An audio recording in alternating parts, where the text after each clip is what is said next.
নমস্কার। শিল্পীর গল্পকথা চ্যানেলে আমার সকল শ্রোতা বন্ধুদের স্বাগত জানাই। আমার আজকের নিবেদন শীর্ষেন্দু মুখোপাধ্যায়ের লেখা অদ্ভুতুড়ে সিরিজের একটি গল্প।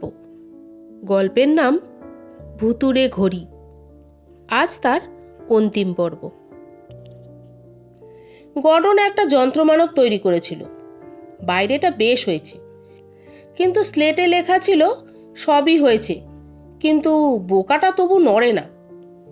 মাঝে মাঝে শুধু একটা হাত নাড়ে আর আমাকে চর কষায়। এই যন্ত্রমানবটা লাটুর হাতে পড়ে দিব্যি চলতে ফিরতে পারল এবং টুকটাক কাজও করতে লাগলো। ছোট একটা ট্রাঙ্কের মতো বাক্স বানিয়েছে গর্ডন। তার গায়ে লেখা প্যান্ডোরাজ বাক্স।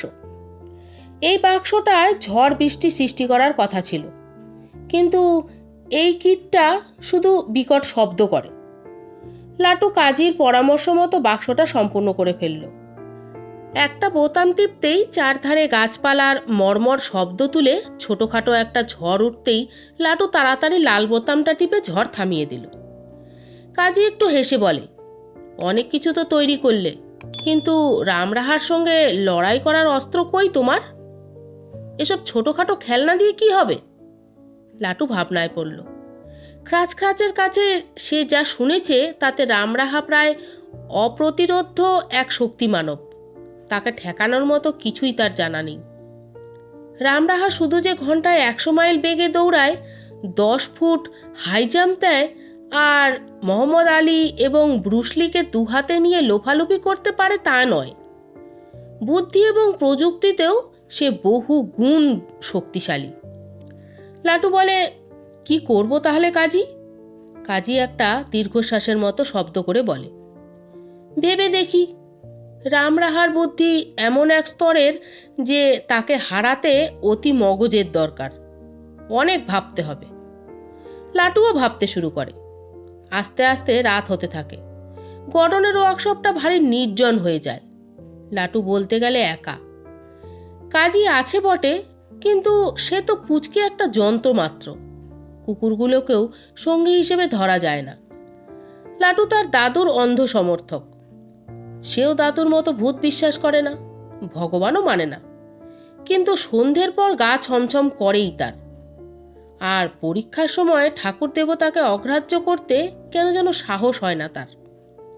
ওয়ার্কশপের নির্জনতায় তার একটু ভয় ভয় করতে লাগলো। বাগানের গাছপালায় নানা রকম শব্দ হচ্ছে।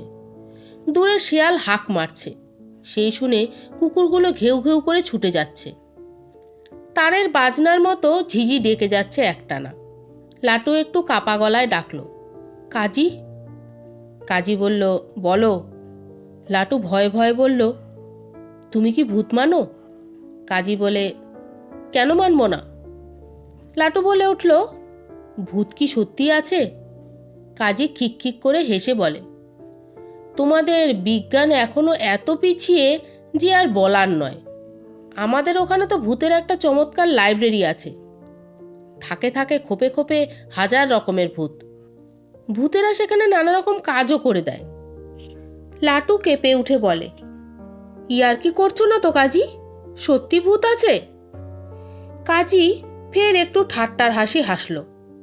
বলল, তোমাদের এখানকার ভূতেদের আমি ঠিক চিনি না বটে, কিন্তু তারা যে আছে তা আমার ট্রেসারে ধরা পড়ছে। যে ফুটোটায় মরার খুলির চিহ্ন আছে সেটাতে তারটা ঢোকাও তো। লাটু বলল, থাক, কাজ নেই। কাজী মোলায়েম গলায় বলে, আমি তো আছি, ভয় কি, ঢোকাও না। খুব ভয়ে ভয়ে লাটু তারটা নির্দিষ্ট ফুটোয় ঢুকিয়ে দিল। কাজীকে অমান্য করতে সাহস পেল না, যদি বিগড়ে যায়। তারটা ঢোকাবার পরেই ঘরে যে দুটো ইলেকট্রিক বাল্ব জ্বলছিল সেগুলো কেমন যেন একটা অদ্ভুত লাল বেগুনি রং ধরতে লাগলো। ঘরটা হয়ে উঠতে লাগলো থমথমে। খুব আস্তে আস্তে ফিসফিস করে কথার মতো, বেড়ালের পায়ের শব্দের মতো কি সব হতে লাগলো চারিদিকে। কাজী নিচু স্বরে বলল, আমার ভূত চুম্বকটা চালু করে দিয়েছি, এবার দেখো কি মজা হয়। লাটু ভয়ে বলে উঠল, আমার মজা লাগছে না, ভয় লাগছে তো। কাজী বলে ওঠে, আরে দূর, ভূতকে ভয় কি? দেখো চেয়ে, ওই একটা ঢুকেছে। প্রথমটায় লাটু দেখতে পায় না, তারপর ঘরের চালের কাছ থেকে একটা স্প্রিংয়ের মতো জিনিসকে ঝুলে থাকতে দেখে। লাটু চেঁচিয়ে বলে ওঠে, ও বাবা গো, ওটা কি কাজী? কাজী বলে, প্যাঁচ খাওয়ার চেহারা দেখে বুঝতে পারছো না? লাটু ভয়ে ভয়ে বলে, না। কাজী বলে, ভূত হলো মানুষের মানসিক তাত্ত্বিক একটা অস্বস্তি। মানুষের মন আর চরিত্র জ্যান্ত অবস্থায় যেমন ছিল, মরার পর তার ভূতের চেহারাটা ঠিক সেরকমই হয়ে যায়। ওই ভূতটা জ্যান্ত অবস্থায় ছিল ভারী প্যাঁচালো স্বভাবের, খুব কুটিল আর ধূর্ত। লাটু বলে, বুঝেছি। আর ওই যে একটা লাল মতো যোগ তিরিং তিরিং করে লাফাচ্ছে? কাজী বলে, ওটা ছিল একটা ঝগড়াটি মহিলা। নানান চেহারার অজস্র ভূত ঘরে বিচরণ করছে। কেউ কেউ টুপটুপ করে চাল থেকে খসে খসে পড়ছে, কেউ বাতাসে সাঁতার কাটছে, কেউ মেঝে পড়ে বলের মতো লাফালাফি করছে। নানান চেহারা, হরেক তাদের রং। একখানা ভূত দেখল লাটু, অবিকল একখানা বই। কাজী বলল, এই লোকটা নাকি ছিল বইয়ের পোকা আর ভারী পণ্ডিত, বই পড়তে পড়তে বই হয়ে গেছে। লাটু কাজীর ফুটো থেকে তারটা খুলে নিয়ে বলল, আর নয়, একদিনে যথেষ্ট ভূত দেখা হয়েছে। ঘরের থমথমে ভুতুরে ভাবটা মিলিয়ে গেল, ভূতগুলো আর রইল না। কাজী বলল, ভূতের ভয় ভেঙেছে তো? লাটু একগাল হেসে বলল, ভেঙেছে কিনা বলতে পারবো না, তবে তেমন ভয় আর লাগছে না। কাজী এবার হুকুমের স্বরে বলে উঠল, এবার ওঠো, অনেক রাত হয়েছে। ঘরের কোণে গর্ডনের মস্ত ফ্রিজ রয়েছে, তাতে ঠাসা খাবার বের করে গ্যাস উনুনে গরম করে খেয়ে নাও। লাটু তাই করল। কাজী আবার হুকুম করল, এবার ইজি চেয়ারে শুয়ে চোখ বোঝো, আমি তোমাকে ঘুম পাড়িয়ে দিচ্ছি। আর শোনো, আমার ট্রেসারে এখনো রামরাহার কোনো নড়াচড়া টের পাচ্ছি না। 50 মাইলের মধ্যে এলেই আমি তার গায়ের গন্ধ পাবো, পেলেই তোমাকে জাগিয়ে দেব, নিশ্চিন্তে ঘুমোও এখন। লাটুর ঘুম ভাঙল সকালবেলায়, শরীর বেশ তাজা আর ঝরঝরে লাগছে। আসন্ন বিপদের কথা মনে থাকলেও বেশ স্ফূর্তি লাগছে তার। দাঁত মেজে মুখ ধুয়ে বাথরুম সেরে এবং ফ্রিজের খাবার পেট ভরে খেয়ে সে উড়ুক্কু মোটর সাইকেলে চড়ে বাগানের ওপর কয়েকটা চক্কর দিল। কলের মানুষটাকে দিয়ে ঘর দোর ঝাড়পোছ করালো, সামান্য একটু ঝড় তুলে মজাও দেখল। কাজী আজ বেশি সারা শব্দ করছে না, ঝিম মেরে আছে। লাটু বলল, কি গো কাজী, চুপচাপ যে আজকে? কাজী বলে ওঠে, রোসো, পশ্চিম দিকটায় ভারত মহাসাগর আছে না তোমাদের? সেখানে একটা কিছু ঘটছে। লাটু সভয়ে বলে, কি ঘটছে? কাজী বলে ওঠে, এখনো বুঝতে পারছি না। আমার ট্রেসারে অন্য একটা ট্রেসারের ছায়া পড়ে কাটাকুটি হয়ে যাচ্ছে। খুব উন্নত ধরনের ট্রেসার সেটা, তোমাদের পৃথিবীর তৈরি জিনিস নয়। মনে হচ্ছে সমুদ্রের তলায় রামরাহা নড়াচড়া শুরু করে দিয়েছে। লাটু বলে উঠল, তাহলে? কাজী বলে, তাহলে আর কি, লড়াইয়ের জন্য প্রস্তুত হও। লাটু ভয়ে ভয়ে বলে, কিন্তু কি দিয়ে লড়ব? আমার যে বন্দুকও নেই। কাজী বলে ওঠে, বন্দুক? হা হা, বন্দুক কেন? কামান বা অ্যাটম বোমও রামরাহার কাছে কোনো অস্ত্রই নয়। ওসব ভেবে লাভ নেই। আমি অবশ্য একটা কাউন্টার এনার্জি ফিল্ড তৈরি করে দিচ্ছি, তার ফলে রামরাহার ট্রেসার প্রথম চেষ্টায় আমার অবস্থান ধরতে পারবে না। কিন্তু চালাকিটা বেশিক্ষণ টিকবে না। লাটু বলে, আমার যে মাথায় কোনো বুদ্ধি আসছে না। কাজী বলে, ঠিক আছে, তুমিও ভাবো, আমিও ভাবি। একটা দুঃখের কথা তোমাকে এখনই বলে রাখি লাটু, আমি এখন তোমার হয়ে লড়ছি বটে, কিন্তু আমি তো আসলে যন্ত্র। যন্ত্রের কোনো পক্ষপাত থাকে না। রামরাহা যদি আমাকে হাতে পেয়ে যায় তাহলে আমি কিন্তু তোমার বিরুদ্ধে লড়াই করব। লাটু ভয়ে বলে ওঠে।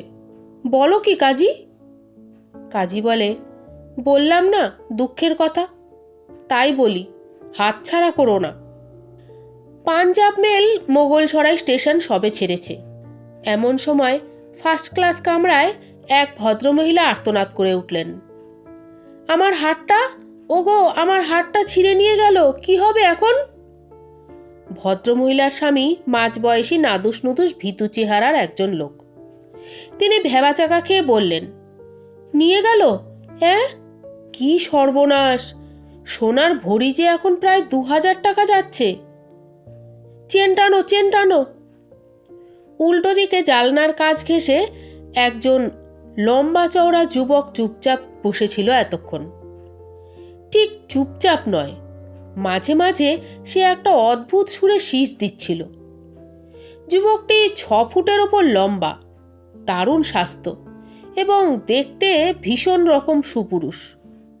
সে একটা খবরের কাগজ পড়ার চেষ্টা করছে আর আড়ে আড়ে দেখছে সবাইকে। মাঝবয়সী ভদ্রলোক চেন টানার জন্য হাত বাড়িয়েছিলেন। যুবকটি হঠাৎ বলল, গাড়ি থামালেও কি জিনিসটা পাবেন? লোকটা থমকে গিয়ে ইতস্তত করে বলে, তা পাবো না ঠিকই, বরং 250 টাকা জরিমানা গুনতে হবে। জেল টেলেও হতে পারে, কিন্তু কিছু তো করতেই হবে। যুবকটি উঠে দাঁড়িয়ে বলল, ট্রেন থামালে আমার অসুবিধা হবে, আমি একটা জরুরি কাজে যাচ্ছি, তার চেয়ে ট্রেনটা চলুক, আমি হার এনে দিচ্ছি। সকলে বলে উঠল, আপনি এনে দেবেন? বলেন কি, ট্রেন এখন স্পিড দিয়ে দিয়েছে যে। যুবকটি বলে ওঠে, কোনো চিন্তা নেই। বলেই যুবকটি করিডোরে বেরিয়ে গেল। তারপর দরজা খুলে প্রায় 40 মাইল বেগের ট্রেন থেকে অনায়াসে নেমে গেল। ভদ্রলোক, ভদ্রমহিলা আর একজন অবাঙালি যাত্রী ভয়ে কাঠ হয়ে জালনা দিয়ে চেয়েছিলেন। ছেলেটার হাড়গোড় ভেঙে হয়ে গেল নাকি? কিন্তু ঠিক 10 মিনিটের মাথায় দেখা গেল ট্রেনের সঙ্গে পাল্লা দিয়ে একটা লোক লাইনের ধারে ধারে দৌড়ে আসছে। ট্রেনের গতি আরও বেড়েছে, বোধহয় ঘন্টায় 60 মাইল। কিন্তু লোকটা অনায়াসে কামরাগুলোকে পেছনে ফেলে ফার্স্ট ক্লাসের দরজার হ্যান্ডেল ধরে লাফিয়ে উঠে পড়ল। কামরায় ঢুকে এক মুখ হেসে হাতটা বাড়িয়ে দিয়ে বলল, লোকটা বেশি দূর যেতে পারেনি। নদীর ওপরে একটা ব্রিজ আছে, সেখানে একটা ঘোড়ায় টানা গাড়িতে বসে যাচ্ছিল, আমি ধরে ফেলেছি, নিন। ভদ্রলোক আর ভদ্রমহিলা এবং কামরায় আরও একজন অবাঙালি যাত্রী এত অবাক হয়ে গেলেন যে আর কথাই বলতে পারলেন না। যুবকটি অবশ্য কিছুই তেমন গ্রাহ্য করল না, একটু হাঁপাচ্ছিলও না সে। ফের নিজের জায়গাতে বসে সেই অদ্ভুত সুরে শীষ দিতে লাগলো। রাত একটু গম্ভীর হলো, সহযাত্রীরা বিছানা টিছানা পাচ্ছে। এমন সময় আচমকা কামরার দরজা দরাম করে খুলে 4-5 জন ভয়ঙ্কর চেহারার লোক ঢুকলো, হাতে রিভলভার, ছোড়া, স্টেন গান। ঢুকেই তারা হিন্দিতে ধমক দিয়ে বলল, কেউ নড়বে না, চেঁচাবে না, একদম জানে মেরে দেব। সকলেই হতভম্ব, ভয়ে হাত পা কাঁপছে। শুধু যুবকটি একটু অবাক হয়ে মাঝবয়সী ভদ্রলোককে জিজ্ঞাসা করে, এরা কারা, এরকম করছে কেন? মাঝবয়সী ভদ্রলোকটি বলে ওঠে, বুঝছেন না মশাই? ভদ্রলোক কাঁপতে কাঁপতে বলেন, ডাকাত। যুবকটি বলে ওঠে, ডাকাত? সে আবার কি? মাঝবয়সী ভদ্রলোক বলেন, মেরে ধরে কেড়ে কুড়ে নেবে সব, যা আছে সব দিয়ে দিন যদি প্রাণে বাঁচতে চান। যুবকটি খুব অবাকভাবে কিছুক্ষণ তাকিয়ে থাকে ডাকাতদের দিকে। ডাকাতরা তখন উদ্দাম উল্লাসে ভদ্রমহিলার হাত থেকে চুরি খুলবার চেষ্টা করছে, বাক্স ভাঙছে। যুবকটি উঠে একজন ডাকাতকে একটা চড় মারতেই সে ঘুরে অজ্ঞান হয়ে পড়ে গেল। তৎক্ষণাৎ আর একজন ডাকাত যুবকটির বুকে নল ঠেকিয়ে পিস্তলের ঘোড়া টানল। আর একজন হাতের ছোড়া খচ করে বসিয়ে দিল যুবকের পেটে। যে কারোর এতে সঙ্গে সঙ্গে পড়ে মরে যাওয়ার কথা, কিন্তু সকলে অবাক হয়ে দেখে পিস্তলের গুলিটা ছিটকে গেল তার বুকের ধাক্কা খেয়ে। ছোড়ার ডগাটা ভেঙে পড়ে গেল মেঝেতে। পরের কয়েক সেকেন্ড সময় কাটল শুধু একতরফা মারে। 5 জন ডাকাত 5 সেকেন্ডে জ্ঞান হারিয়ে লুটিয়ে পড়ল মেঝেতে। যুবকটি তাদের দেহ একসঙ্গে 2 বগলে তুলে নিয়ে করিডোরের এক কোণে রেখে এসে ফের অদ্ভুত শীষ দিতে লাগলো। মাঝবয়সী ভদ্রলোক আর থাকতে পারলেন না। ভয় ভয় জিজ্ঞাসা করলেন, আপনি কে বলুন তো? যুবকটি হেসে বলে, আমার নাম রামচন্দ্র রাহা। মাঝবয়সী ভদ্রলোক এবার জিজ্ঞাসা করলেন, কোথায় থাকেন? যুবকটি বলে ওঠে, একটু দূরে। মাঝবয়সী ভদ্রলোকটা আবার জিজ্ঞাসা করে, কোথায় যাচ্ছেন? রাম কাঁধ ঝাঁকিয়ে বলল, ঠিক বুঝতে পারছি না। আমি একটা জিনিস খুঁজে বেড়াচ্ছি, কিন্তু সেটা যে ঠিক কোথায় আছে সেটাই ধরা যাচ্ছে না। এইসব রহস্যময় কথাবার্তা শুনে ভদ্রলোক আর দ্বিরুক্তি করলেন না। সকলে বিছানা টিছানা পেতে শুয়ে পড়তেই রামচন্দ্র তার শীষের সুর পাল্টে ফেলল। এবার যে সুরটা সে বাজাচ্ছিল সেটা বড় মাদকতাময়। শুনতে শুনতে ঝিম ধরে যায়, ঘুম পেয়ে যায়। অল্প সময়ের মধ্যেই 3 জন সহযাত্রী গভীর ঘুমে ঢলে পড়ল। রামচন্দ্র তার পকেট থেকে একটা চৌকোনা যন্ত্র বের করে নানা রকম সুইচ আর নব টিপে এবং ঘুরিয়ে কি যেন দেখল। তারপর মাথা নেড়ে বলল, র্যাডাকেলি র্যাডাকেলি। আবার কিছুক্ষণ যন্ত্রটা নাড়াচাড়া করল সে। তারপর বিষণ্ণভাবে মাথা নেড়ে আপন মনে বলল, হিমালয় হিমালয়।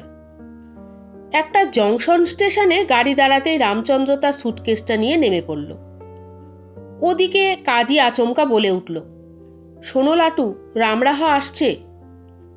লাটু মাঝরাতে ঘুম ভেঙে তড়াক করে উঠে বসে বলে, আসছে? কাজী বলে, আসছে বটে, তবে আমি তাকে একটু দিগ্ভ্রান্ত করে দিতে পেরেছি। সে আমার অবস্থান এখন বুঝতে পারছে না। কলকাতার দিকে আস্তে আস্তে সে তাই মাঝপথে এক জায়গায় নেমে পড়েছে। লাটু জিজ্ঞাসা করে, এরপর রামরাহা কি করবে কাজী? কাজী বলে, খুব সম্ভব সে হিমালয়ের দিকে যাবে। আমি তাকে ওই দিকেই যেতে বাধ্য করেছি। তবে ভুলটা ধরা পড়তে বেশিক্ষণ লাগবে না। লাটু শিউরে উঠে চোখ বোজে। তারপর খুব ক্ষীণ গলায় জিজ্ঞাসা করে, কাজী, রামরাহা লোকটা কি খুব ভয়ঙ্কর? কাজী একটু চুপ করে থেকে বলে, হ্যাঁ, শত্রু হিসেবে ভয়ঙ্কর। লাটু বলে, সে কি তোমার জন্য আমাদের খুন আর পৃথিবী ধ্বংস করবে? কাজী আবার একটু চুপ করে থেকে ধীর স্বরে বলল, ইচ্ছে করলে সে পারে। লাটু হাল ছেড়ে ফের ইজি চেয়ারে শুয়ে পড়ল। কাজী বলল, রামরাহা এখন কোথায় জানো? লাটু বলে, না। বলো না কোথায়।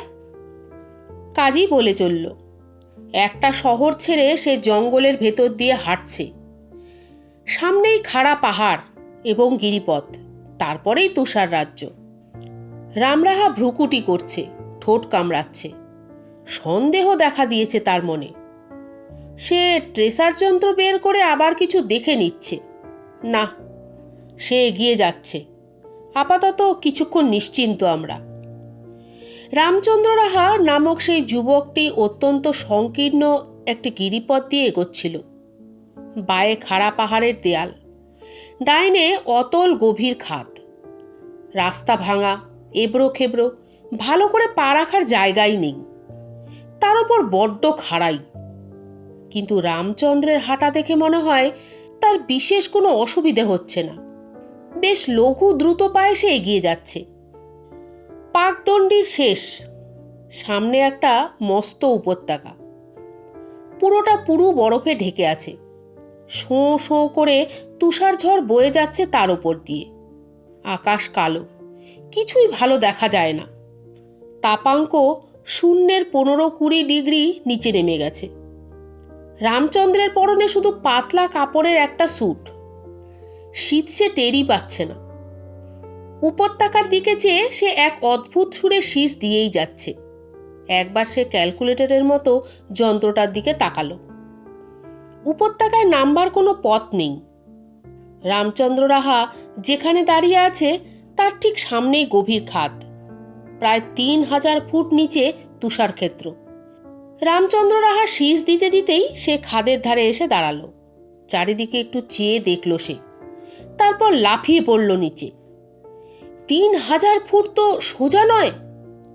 রামচন্দ্র রাহার ওপর থেকে নিচে পড়তে অনেকটা সময় লাগলো। পড়তে পড়তেই সে সেই অদ্ভুত সুরে শীষ দিয়ে যাচ্ছিল। নিচে নরম তুষার, তবু 3000 ফুট ওপর থেকে পড়লে যে কোনো মানুষেরই মাঝপথে দম আটকে মরার কথা এবং শরীরটা একদম ছিন্ন ভিন্ন হয়ে যাওয়ার কথা। রামচন্দ্র রাহার অবশ্য কিছুই হলো না। তুষারের ওপর বেড়ালের মতো হালকাভাবে নামল সে এবং ছোট্ট যন্ত্রটায় কি একটা দেখে নিয়ে এগোতে লাগলো উত্তরের দিকে, যেদিকে আরো ঘোর গহীন তুষারের রাজ্য। মস্ত উঁচু দুর্গম সব মহাপর্বত, কীট পতঙ্গ, জনমানুষ, পশু পাখি কিছুই নেই সেখানে। শুধু সাদা তুষারের মরুভূমি। অবিরল হু হু করে ঝোড়ো বাতাস বইছে। রাশি রাশি পাতার মতো আকাশ থেকে নেমে আসছে তুষার। এত শীত যে রক্ত জমাট বেঁধে যায়, হাত পা অসাড় হয়ে আসে। বাতাসে অক্সিজেন এত কম যে দম নিতে কষ্ট হয়। শীষ দিতে দিতে প্যান্টের দু পকেটে 2 হাত ভরে রামচন্দ্র রাহা একটা গিরিশিরা বেয়ে পিছল বরফের ওপর দিয়ে ওপরে উঠতে লাগলো। এ পথ এত সরু যে কোনো রকমে একটা পায়ের পাতা রাখা যায়, এত খাড়া যে বরফ কাটার কুড়ুল, পিটন এবং দড়ির অবলম্বন ছাড়া এ পথ দিয়ে কোনো মানুষের পক্ষেই ওঠা সম্ভব নয়। ঝড়ের গতি এত বেশি যে উড়িয়ে নিয়ে যেতে পারে। সামনেই দুটো বিশাল চেহারার তুষার শুভ্র মূর্তি, ভাল্লুক নয় আবার মানুষও নয়, স্থির হয়ে পথ আটকে দাঁড়িয়ে আছে। চোখের দৃষ্টিতে আদিম হিংস্রতা, বড় বড় সাদা লোমে ঢাকা শরীর, কিংবদন্তির ইয়েতি। রামচন্দ্র রাহা এক মুহূর্ত থমকে দাঁড়ালো, তারপর হাসল। ছোট্ট যন্ত্রটা বের করে সে নিজের ভাষায় বলল, সুপ্রভাত। আমি তোমাদের দেশে একজন অচেনা বিদেশি অতিথি। যন্ত্রটার ভিতর দিয়ে রামচন্দ্র রাহার এই কথাগুলো কয়েকটা অচেনা শব্দ হয়ে বেরোলো, কিন্তু ইয়েতি দুজন পরস্পর মুখ চাওয়াচাই করে, অর্থাৎ তারা কথাগুলো বুঝতে পেরেছে। রামচন্দ্র ফের জিজ্ঞাসা করল, আমি সবচেয়ে উঁচু পাহাড়টা খুঁজছি, তোমরা দেখিয়ে দিতে পারো? ইয়েতিরা মাথা নাড়ল। দুজনেই হাত তুলে ওপরটা দেখালো। একটু অদ্ভুত শব্দ করল, যন্ত্রের ভিতর দিয়ে রামচন্দ্র রাহা শুনল, ওই যে ওই যে। ইয়েতিরা পথ থেকে সরে দাঁড়ায়। রামচন্দ্র রাহা পৃথিবীর সব থেকে উঁচু গিরিশৃঙ্গ এভারেস্টে উঠতে থাকে শীষ দিতে দিতে পকেটে হাত ভরে। দৃশ্যটা গর্ডন সাহেবের ওয়ার্কশপে বসে কাজীর পর্দায় দেখতে পাচ্ছিল লাটু। সুপারম্যান, টারজান, ম্যান্ড্রেক তার কাছে ছেলে মানুষ। যত সে দেখে তত সম্মোহিত হয়ে যেতে থাকে। কাজী প্রশ্ন করে, রামরাহাকে কিরকম মনে হচ্ছে তোমার? লাটু উত্তর দেয়, দারুণ। কাজী বলে, ওর সঙ্গেই তোমার লড়াই, কিন্তু খ্রাচখ্রাচের কথা ভুলে যেও না। এ কথা শুনে কে জানে কেন লাটুর মনটা একটু খারাপ হয়ে গেল। কাজীর পর্দায় তখন এভারেস্টে আরোহণকারী দুজন অভিযাত্রীকে দেখা যাচ্ছিল। পর্বত আরোহীর পোশাক, অক্সিজেন সিলিন্ডার, কুড়ুল, পিটনে সজ্জিত দুজন মানুষ অত্যন্ত ধীরগতিতে ওপরে উঠছিল। আচমকায় প্রথম জনের বরফে গাঁথা পিটনটা খসে যাওয়ায় সে পিছলে পড়ে যেতে লাগলো নিচে। নিচে মানে অনেক নিচে, কয়েক হাজার ফুট। লাটু ভয়ে চোখ বুজে ফেলে চেঁচিয়ে উঠল, গেল গেল। কিন্তু না, চোখ খুলে লাটু দেখল ঠিক সময়ে কখন রামরাহা পথচ্যুত অভিযাত্রীদের তলায় এসে দাঁড়িয়েছে। দুটো বিশাল হাতে সে বলের মতো লুফিয়ে নিল লোকটাকে। তারপর অনায়াসে তাকে পাজাকোলা করে ফের গিরিশিরায় উঠে এসে যথাস্থানে নামিয়ে দিল। ফের পকেটে হাত ভরে এক উদাস সুরে শীষ দিতে দিতে সে উঠে এলো এভারেস্টের চূড়ায়। লাটু মন্ত্রমুগ্ধের মতো দেখল রামরাহা এভারেস্টের চূড়ায় উঠে আকাশের দিকে হাত বাড়াতেই তার সুটকেসটা কোন শূন্য থেকে ভাসতে ভাসতে নেমে এলো। 3টে ঠ্যাং বেরিয়ে এলো সুটকেস থেকে। সেই 3 পায়ের ওপরে সেটা স্থির হয়ে দাঁড়ালো। রামরাহা একটা সুইচ টিপল সুটকেসের গায়ে। কাজী ফিসফিস করে বলল, লাটু, একটুও শব্দ করো না। রামরাহা তার বিমার চালু করেছে, একটু শব্দ হলেও সে টের পেয়ে যাবে কিন্তু। লাটু ভয়ে দম বন্ধ করে রইল। আচমকাই সে কাজীর ভেতর থেকে রামরাহার অদ্ভুত গম্ভীর গম্ভীর কণ্ঠস্বর শুনতে পায়। র্যাডাকেলি, আমি তোমার আবিষ্কর্তা, আমি তোমার স্রষ্টা, কেন ধরা দিচ্ছ না র্যাডাকেলি? কেন আবরণী রশ্মি দিয়ে ঢেকে রেখেছ নিজেকে? তোমার ক্ষমতা অসীম, তুমি আকাশের সমস্ত গ্রহ নক্ষত্রকে কক্ষচ্যুত করে দিতে পারো, সমস্ত কসমিক প্যাটার্নকে পাল্টে দিতে পারো তুমি। এ গ্রহের নাবালকেরা তোমাকে ভুলভাবে ব্যবহার করলে কত সর্বনাশ ঘটে যেতে পারে র্যাডাকালি। খ্রাচ খ্রাচ তোমাকে পেলে ব্যবহার করবে দাসত্বের কাজে। তোমার সত্যিকারের সদ্ব্যবহার জানে একটি মাত্র লোক, সে তোমার আবিষ্কর্তা, এই আমি। ধরা দাও র্যাডাকেলি, আর সময় নেই। সেই গলার স্বর শুনে লাটুর সারা শরীরের রোমকূপ শিউরে ওঠে, বুকের ভিতরটা কেমন করতে থাকে। সে হঠাৎ সব ভুলে বলে ওঠে, কাজী, র্যাডাকেলিকে? পর্দায় রামরাহা হঠাৎ চমকে ওঠে, তারপর খুব দ্রুত হাতে একটা নব ঘোরাতে থাকে। কাজী হতাশ গলায় বলে, ছি লাটু, একটু সংযম নেই তোমার? আমি ধরা পড়ে গেলাম। ওই দেখো, রামরাহা তার যন্ত্র গুটিয়ে নিচ্ছে, আর উপায় নেই। লাটু লজ্জায় ভয়ে কাঠ হয়ে গেল। কাজী কিছুক্ষণ চুপ করে থেকে বলল, র্যাডাকেলি আমারই নাম। রামরাহা আমাকে উদ্দেশ্য করেই কথাগুলো বলছিল।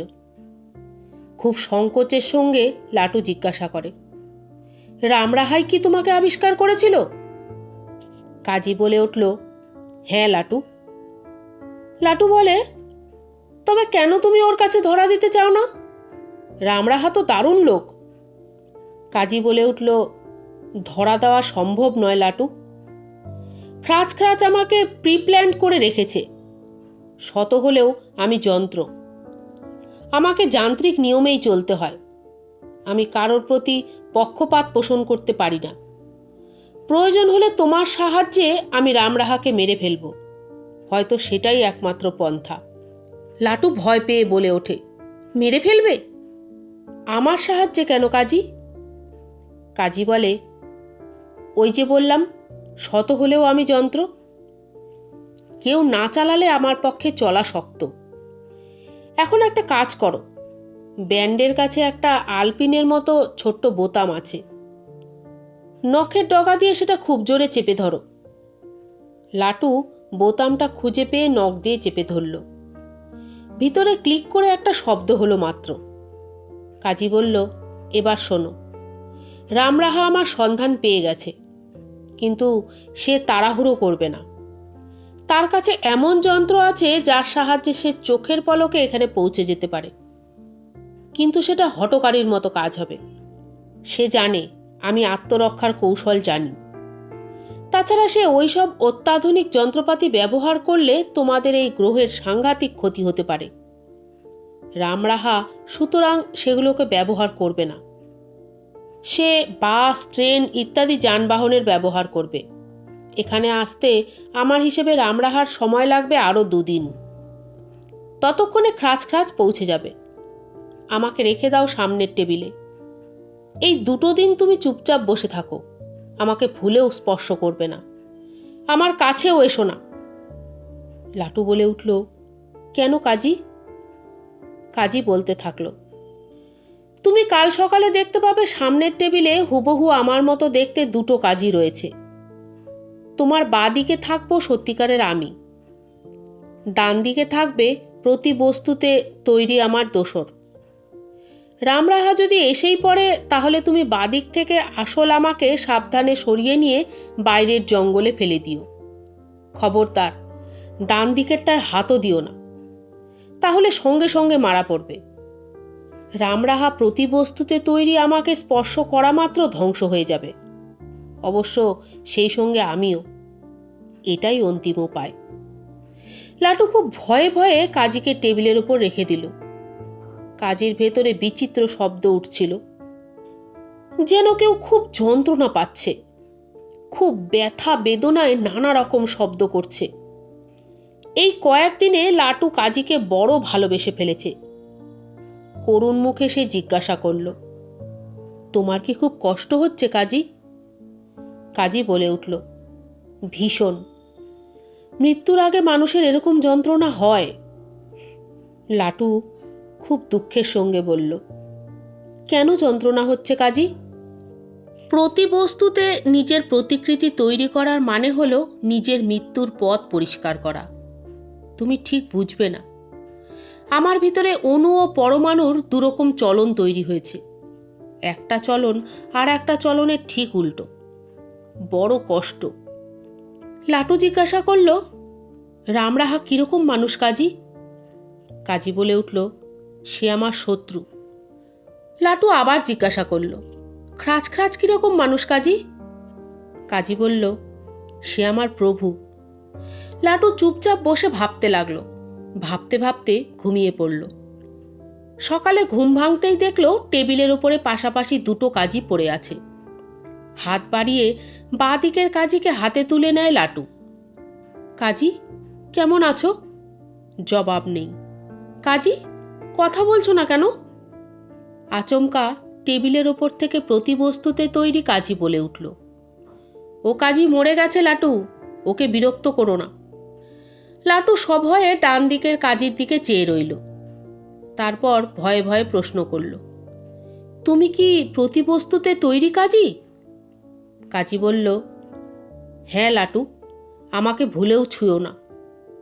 লাটু বলে উঠল, তুমি আর আগের মতো আমার বন্ধু নও? কাজী বলে, না লাটু, তবে আমি তোমার ক্ষতিও করব না।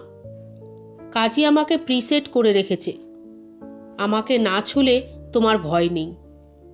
লাটু একটু ভেবে নিয়ে বলে, রামরাহা কি ধরতে পারবে না যে তুমি আসল কাজী নও? তার বুদ্ধি তো সাংঘাতিক। কাজী বলল, না লাটু, আমাকে স্পর্শ করার আগে আমি আসল না প্রতিবস্তু তা বোঝার কোনো উপায় নেই, আর স্পর্শ করার পর বুঝলেও কোনো লাভ নেই। কাজীকে দুহাতের আজলায় ধরে চেয়ে থাকে লাটু। দুঃখে তার চোখে জল এসে যায়। সে কাজীর দোসরের দিকে চেয়ে কান্নায় অস্ফুট স্বরে বলে, এই কাজী কি আর কখনো বেঁচে উঠবে না? প্রতিবস্তুতে তৈরি কাজী বলে, আমি তা বলতে পারি না, শুধু জানি তোমাকে বাঁচানোর জন্যই কাজী প্রাণ দিয়ে আমাকে তৈরি করে গেছে। লাটু খুব দুঃখের সঙ্গে বলে ওঠে, আমাকে বাঁচানোর জন্য? প্রতিবস্তুতে তৈরি কাজী বলে, হ্যাঁ লাটু, দুই মহাশক্তিধর মানুষের লড়াই শুরু হতো আগামীকাল কাজীর জন্য। সে লড়াইয়ের মাঝখানে পড়ে তোমাকে মরতে হতো, কিন্তু এখন সেই সম্ভাবনা রইল না। যে প্রথমে আসবে তাকেই তুমি দান করে দিও আমাকে, আমি তাকে ছিন্ন বিচ্ছিন্ন করে ধুলো বানিয়ে দেব, তোমার কোনো ক্ষতি হবে না। লাটু খুব কষ্টে জিজ্ঞাসা করল, আর তুমি?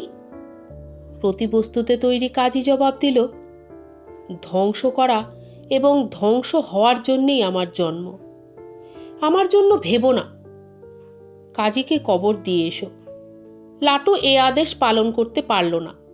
সারাদিন সে কাজীর মৃতদেহ হাতে নিয়ে বসে রইল পুতুলের মতো। আস্তে আস্তে দিন গিয়ে বিকেল, তারপর সন্ধ্যা পেরিয়ে রাত্রি নামল চারধারে। আগামীকাল সকালে আসবে রামরাহা আর খ্রাচ খ্রাচ, কিন্তু লাটুর ভয় ছিল না। এক গভীর শোকে তার বুক ভার হয়ে আছে। কাজীকে বুকের মধ্যে চেপে ধরে রেখে লাটু ইজি চেয়ারে শুয়ে ঘুমিয়ে পড়ল। খুব ভোর রাত্রে আকাশে কয়েকটা অদ্ভুত চলমান উজ্জ্বল নক্ষত্রকে দেখা গেল। অতি দ্রুত তারা পশ্চিম আকাশ থেকে ছুটে আসছিল পৃথিবীর দিকে। কয়েক সেকেন্ড পৃথিবীর সমস্ত মান মন্দিরের দূরবীক্ষণে দেখা গেল তাদের। একটা হইচই পড়ে গেল, কিন্তু আচমকাই কি হলো, সমস্ত আলোগুলো অদৃশ্য হয়ে গেল। চলমান নক্ষত্রগুলোকে আর কোথাও দেখা গেল না। শেষ রাতে এক ট্রেন থামল স্টেশনে। 6 ফুট লম্বা এবং অতিকায় সুদর্শন একজন যুবক সুটকেস হাতে প্ল্যাটফর্মে নামল। চারিদিকে একবার চেয়ে সে পকেট থেকে ক্যালকুলেটরের মতো একটা যন্ত্র বের করে কি যেন দেখল। তারপর লম্বা লম্বা পা ফেলে হাঁটতে লাগলো গর্ডন সাহেবের বাড়ির দিকে। কোনো শব্দ হয়নি, তবু ভোর রাত্রে ঘুম ভেঙে গেল লাটুর। চোখ চেয়ে আচমকা সোজা হয়ে বসল সে। তার সামনের টেবিলের ওপাশে দাঁড়িয়ে আছে রামরাহা। কি অসাধারণ সুপুরুষ, কি চওড়া কাঁধ, কি বিশাল 2 হাত, চোখ দুটো স্নিগ্ধ, মুখে মৃদু একটু হাসি। লাটু তাকাতেই রামরাহা বলল, আমার কথা বোধহয় তুমি জানো। লাটু বলল, হ্যাঁ, আপনি রামরাহা। রামরাহা বলে উঠল, আমি র্যাডাকালিকে নিয়ে যেতে এসেছি, তুমি কি অনুমতি দেবে? লাটুর মাথা গুলিয়ে যাচ্ছিল। রামরাহা টেবিলের ওপর রাখা প্রতিবস্তুর কাজের দিকে চেয়ে আছে। মুখখানা স্নেহসিক্ত। সেইভাবে চেয়ে থেকেই রামরাহা বলল, বড় দুষ্টু যন্ত্র, কিছুতেই স্থির থাকতে চায় না। আমি ওকে নিয়ে যখন পালিয়ে এসেছিলাম তখন তোমাদের গ্রহে আশ্রয় নিতে হয়। সেই সময় ও আমার মহাকাশযান থেকে ছিটকে পড়ে পালিয়ে যায়। অনেক দিন পর ওর খোঁজ পেয়েছি। লাটু মন্ত্রমুগ্ধের মতো চেয়ে থাকে। রামরাহার চেহারা সুন্দর, ব্যবহার ভালো, কিন্তু তাতে কি, ও যে কাজীর শত্রু। রামরাহা টেবিলের দিকে এক হাত প্রসারিত করে বলে, এর বদলে তোমাকে আমি একটা সুন্দর জিনিস দেব। প্রতিবস্তুর তৈরি কাজই টেবিলের ওপর থেকেও কিন্তু টেবিলকে স্পর্শ করেনি। 2 সেন্টিমিটার ওপরে ভেসেছিল। কেন তা লাটু জানে। পৃথিবীর বিজ্ঞান যতই অনুন্নতই হোক, তবু লাটু এ খবর রাখে যে প্রতিবস্তুকে স্পর্শ করলেই অন্য যে কোনো জিনিসের অস্তিত্ব লোপ পায়। রামরাহা কি লক্ষ্য করেছে যে প্রতিবস্তুর তৈরি কাজই ভাসছে? না, করেনি। রামরাহা হাত এগিয়ে যাচ্ছে মারাত্মক জিনিসটার দিকে। এখন কি করবে লাটু? রামরাহাকে কি তার ভীষণ ভালো লেগেছে যে সে বিষণ্ণ মুখে মাথা নেড়ে বলল, ওটা ছুঁয়ো না, ওটা আমার জিনিস। ঠিক এই সময়েই তাদের চমকে দিয়ে হঠাৎ মাটি কেঁপে উঠল থরথর করে। র্যাডাকেলির একটা অদৃশ্য বস্তু যেন ধাক্কা দিল পৃথিবীর গায়ে। ভূমিকম্প নয়, ভূমিকম্প অন্যরকম। রামরাহার কপালে বিন্দু বিন্দু ঘাম। সে একবার ওপরের দিকে চাইল, তারপর বলল, খ্রাচ খ্রাচ বাতাসের বুদবুদ ছুঁড়ে মারছে। শোনো ছোট্ট মানুষ, আর সময় নেই। খ্রাচ খ্রাচ যদি আমার নাগাল পায় তবে লড়াই হবেই। আমাদের মধ্যে কে হারবে জানি না, কিন্তু সে লড়াইয়ে পৃথিবী শেষ হয়ে যাবে। অনুমতি দাও, আমি র্যাডাকালিকে নিয়ে মহাশূন্যে চলে যাই। লড়াই হলে সেখানেই হোক। রামরাহা কাজের দিকে ফের হাত বাড়াতেই আবার পৃথিবী দুলে উঠল প্রবল ধাক্কায়। খ্রাচ খ্রাচের বিশালাকায় বাতাসি বুদবুদ ঘন্টায় কয়েক হাজার মাইল বেগে এসে পড়ছিল আশেপাশে। বাইরে কুকুরগুলো প্রচণ্ড আর্তনাদ করে ওঠে। ওয়ার্কশপের একটা ধার ভেঙে পড়ে মাটিতে। বাগানের গাছপালায় তীব্র আন্দোলন। পাখিরা প্রাণ ভয়ে সমস্বরে চেঁচাতে থাকে। ইজিচিয়ার শুদ্ধ পড়ে গেছিল লাটু। চারিদিক ভয়ঙ্কর জ্বলছে, তার মাথা ঘুরছে, আতঙ্কে শুকিয়ে যাচ্ছে বুক। রামরাহা তাকে তুলে দাঁড় করায়। কি জোরালো হাত, অথচ কি নরম। রামরাহা মাটি থেকে কি একটা কুড়িয়ে নিয়ে লাটুর দিকে চেয়ে অবাক হয়ে বলে, এটা কি? এই তো দেখছি র্যাডাকেলি। লাটু হঠাৎ ডুকরে বলে ওঠে, কাজী মরে গেছে, কাজী মরে গেছে। রামরাহার মুখটা কেমন অদ্ভুত করুণ হয়ে যায়।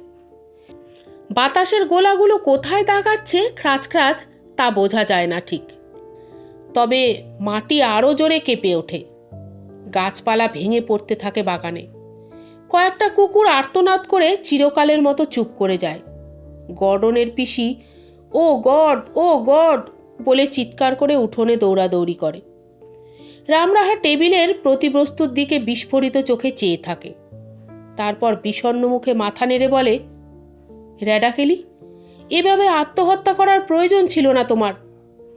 লাটু পড়ে গিয়েছিল ফের। উঠতে উঠতে বলল, কাজী তোমাকে শত্রু ভাবত। রামরাহা মাথা নেড়ে বলল, ভাবত না, তাকে ওরকম ভাবাতে শিখিয়েছিল খ্রাচ। র্যাডাকেলির নৈতিক বোধ নষ্ট করেছে খ্রাচ।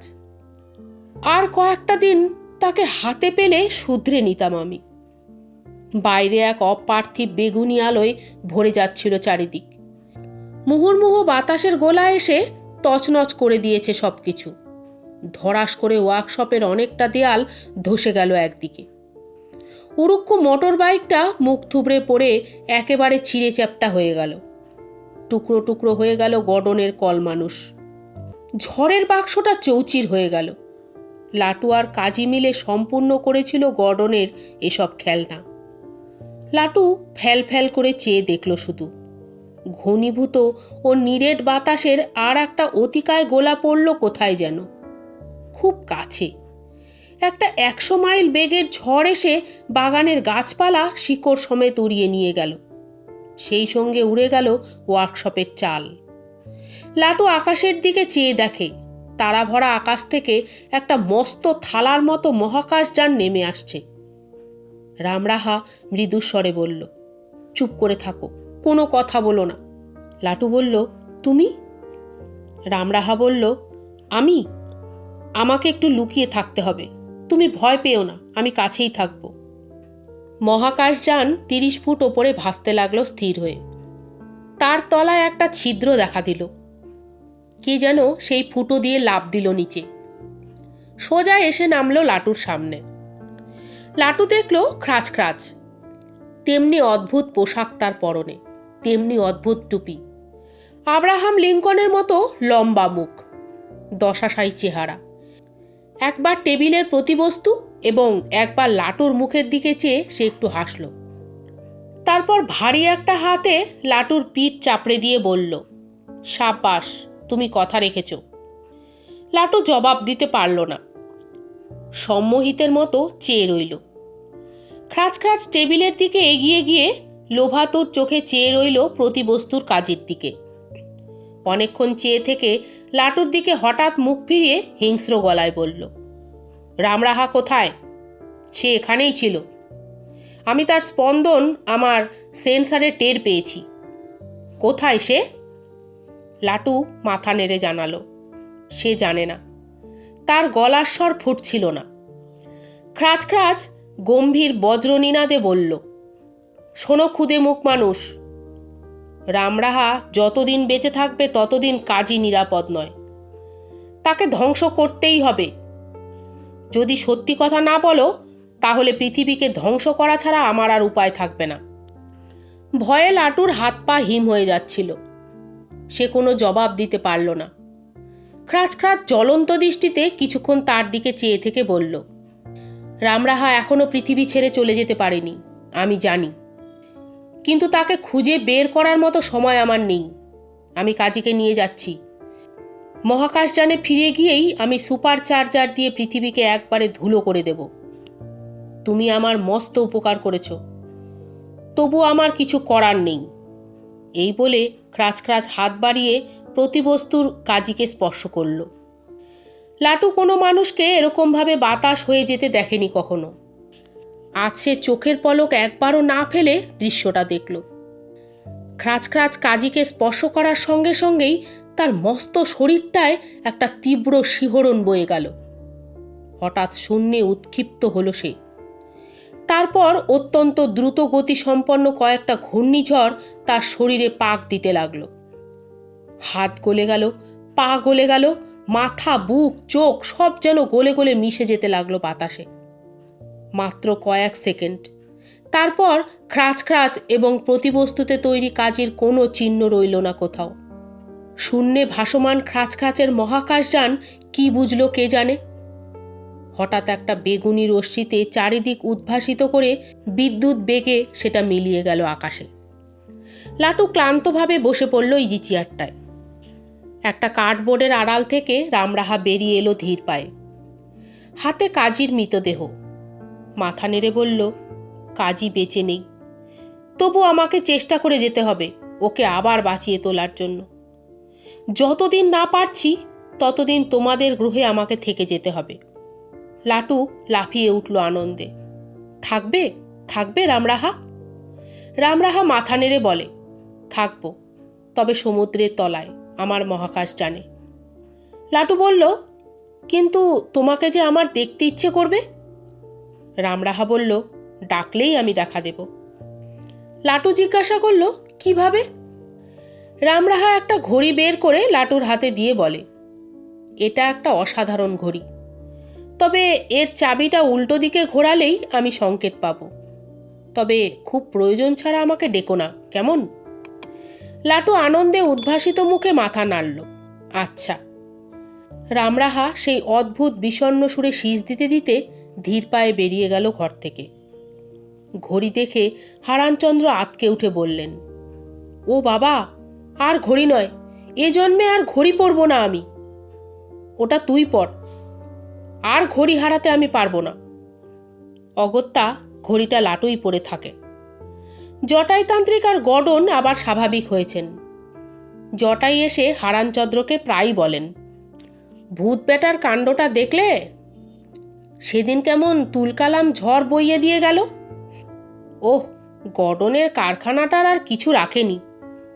হারানচন্দ্র খেকিয়ে উঠে বলে, ভুতুরে কাণ্ডটা কিরকম? জটাই মৃদু হেসে বলেন, আরে চটো কেন, ভূতের স্বভাবই ওই। যখনই কিছু ছাড়তে হয় তখনই রেগে মেগে ভাঙচুর করে যায়। তোমার ঘড়িটার ভূত হে, যেই তাড়িয়েছি অমনি সব লণ্ডভণ্ড করে দিয়ে গেছে। তেজ ছিল খুব ব্যাটার। হারানচন্দ্র জিজ্ঞাসা করল, কিন্তু ঘড়িটাও তো গায়েব, সেটার কি হলো? হরিডোমের করটিতে চা খেতে খেতে জটাই গম্ভীর মুখে বলেন, ঈশ্বরে মন দাও হারান, ঈশ্বরে মন দাও। কালী কালী বলে দিনরাত ডাকো, বিষয় চিন্তা করে করে যে একেবারে হয়রান হয়ে গেলে।